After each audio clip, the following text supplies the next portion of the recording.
Let me take you back in time. Your career prior to becoming involved in the Linux world and the open source movement was renting computer equipment. How did you come to an involvement that led to your co-founding this company in 1993?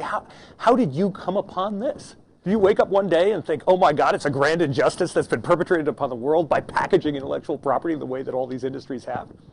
Absolutely. It was a great innovation that I have to admit I saw from when I was 2 years old. And you were walking down the street in Hamilton, Ontario. This is my mission in life now. What happened to me was I found myself, it's a long story, but built a computer rental company. We had sold it to a much bigger company. I had gone from being an entrepreneurial chief exec of a small computer rental business to being a middle-level manager in a financial services company. Well, needless to say, I found myself unemployed in my wife's sewing closet trying to figure out, okay, now how do I make a living? But in the process of becoming unemployed, the last job I had was actually trying to get us into the Unix workstation rental business. These were Sun and Hewlett-Packard Unix workstations. And I spent a lot of time with the system administrators and the programs, the users of these kind of technologies. This is 92, 93. And they were all telling me, this was the advent of the open source space. They were all so wildly enthusiastic about what they were calling free software. And when I would ask them, what is this free software stuff? They'd tell me things like, well, it's brilliant. We get source code, we get the right to modify it. And I said, so where does this come from? I said, well, it's from engineers according to their skill, to engineers according to their need. And I'm going, golly, didn't Marx come up with that line? And didn't the Berlin Wall just fall a couple of years earlier?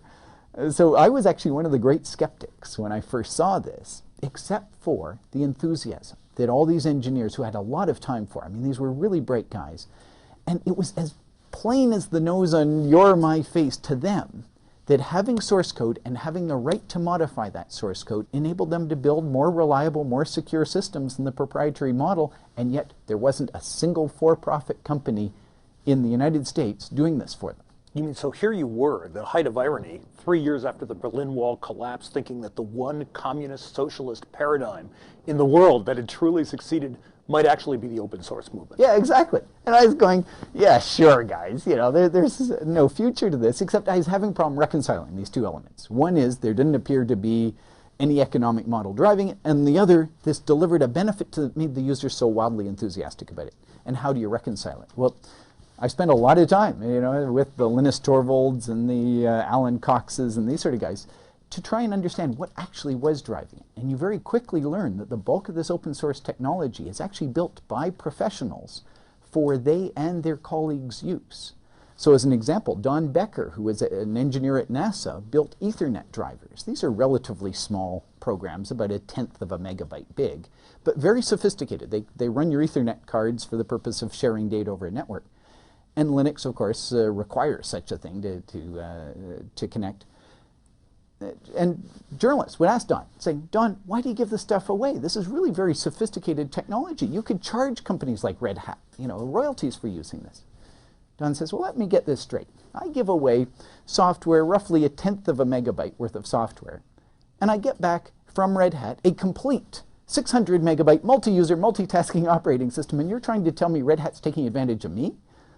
So, fabulous return on investment for him. He solved the problem he had to solve anyway. That's right. And then by sharing it with you, he gets access to an operating system that he didn't have to deal with Redmond, Washington, or Cupertino, California, Microsoft or Apple to get. Over which he gets complete control. So in his case, he was building supercomputers just off-the-shelf Intel boxes for the use at Goddard Space Flight Laboratory at NASA. And he could do this. He could build these things just better, faster, using open source technologies than he could have possibly done under the proprietary model, where he would have had to have NASA's lawyers talk to Microsoft's lawyers, and 6 months later they might have some sort of agreement on the source code. In the meantime, working with us and working with Linux, he just downloads the stuff and gets to work. But it strikes me that at the middle of this business, at the heart or the soul of Red Hat Inc. as it exists today, is this funny contradiction. On one hand, you're describing a grassroots movement that's about the free flow of ideas and intellectual capital. Yeah. And at the same time, it's a business that is hugely valuable, has done a successful IPO, is publicly traded, employs lots of people, and sells stuff. What is the one common theme to all successful businesses? And it is that they solve a need for their customers. They do something for their customers that their customers can't get anywhere else.